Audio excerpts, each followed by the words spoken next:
કોઈ છોકરાને શું જ્યારે પરિવાર માટે અને મારા પિતા પર જ્યારે વાત આવશે ને ત્યારે હું ભગવાનને પણ છોડવાની તાકાત ધરાવું છું. એ દીકરી છું. ગુજરાતની લોકપ્રિય ગાયિકા કિંજલ દવેની સગાઈ બાદ થયેલો વિવાદ સોશિયલ મીડિયા પર ચર્ચાનું કારણ બન્યો.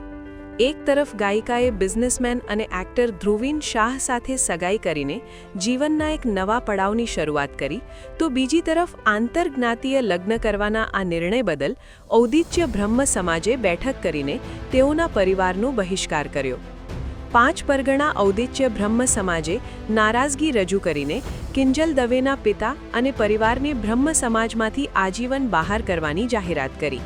ત્યારબાદ કિંજલે એક વિડીયો બનાવીને આ મુદ્દે પોતાનું પક્ષ રજૂ કર્યો હતો.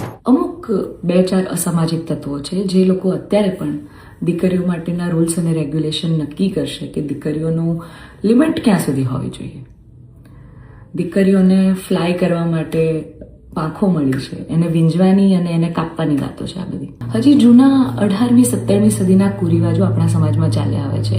હજી કેટલા બાળ લગ્ન થાય છે આપણને બધાને ખબર છે. સાટા પ્રથા ચાલુ છે જેની પીડિત હું પણ છું, તમને બધાને ખબર છે.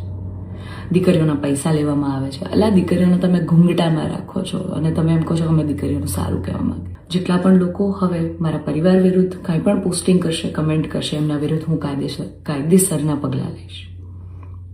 કારણ કે એક દીકરી તરીકે, બ્રહ્મકન્યા તરીકે, જ્ઞાતિના નીતિ નિયમો પ્રમાણે જ્યારે હું ચાલતી હતી ત્યારે નાતના જ કોઈક લોકોએ મારા પરિવાર પર ચીટ કર્યું, અમને અંધારામાં રાખ્યા.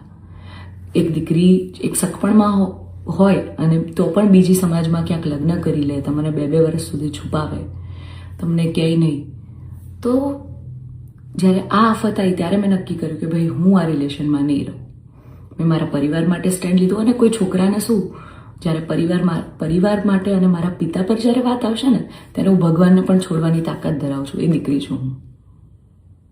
બરાબર છે? એટલે આપ સૌને નમ્ર વિનંતી છે કે જેમ દેશની દરેક દીકરીઓ પોતાના જીવનની શરૂઆત કરે છે, એમ મેં પણ એક શરૂઆત કરી છે. આને પહેલાં તો કોઈ વિશેષ મોટો મુદ્દો બનાવવાની જરૂર નથી.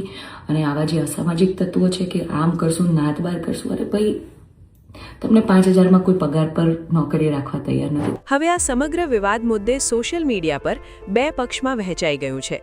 કેટલાક લોકો સમાજના નીતિ નિયમો પાળવા અને દાખલો બેસાડવાની તરફેણ કરી રહ્યા છે, તો ઘણા બધા લોકો કિંજલ દવેના સમર્થનમાં દલીલ કરી રહ્યા છે. તેઓનું માનવું છે કે દીકરીએ ક્યાં લગ્ન કરવા એ તેનું પોતાનું અંગત નિર્ણય છે. આધુનિક સમાજમાં આવી વાડાબંધી યોગ્ય નથી. તો આ સમગ્ર વિવાદ અંગે તમારું શું માનવું છે? કોમેન્ટ કરીને જણાવો.